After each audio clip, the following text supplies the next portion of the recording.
So guys, here's a video on an explanation about the love-hate relationship that many genealogists feel when it comes to Ancestry.com. Now, why do we hate it? Well, for one, Ancestry has a way of, instead of genealogy being a collective, sharing sort of a thing where you share the information you've gotten, you usually credit the person you got it from. Instead, Ancestry likes to make it a way of, we own that information and we have the right to distribute it however we want. Bad idea. I made this mistake when I first joined Ancestry about 5 years ago or so, and I started uploading lots of my genealogy pages. And I started getting all the information I had and uploading it on there. However, when I did that, I didn't realize that they could use that information, compile it onto their One World Tree database, compile it onto their own CD-ROMs, which they would sell for a profit, which I get it, it's a business, but that's my work, and you're not crediting me. So that didn't go over well.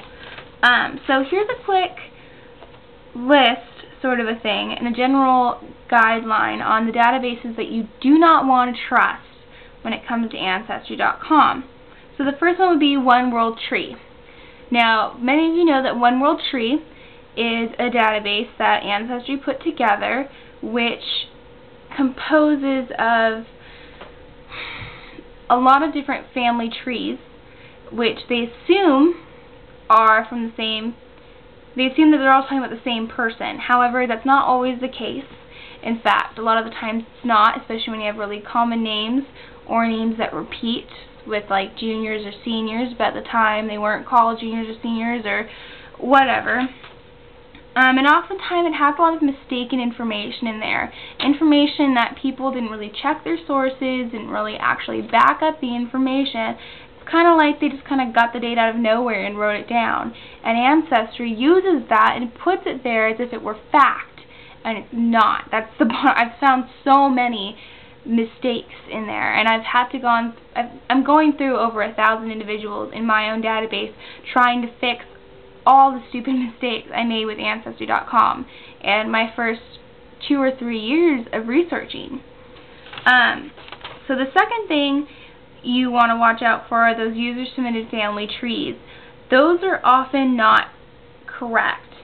It doesn't mean that some of them aren't correct. It just means that oftentimes they're wrong. You don't know where they got it from. They misinterpreted it.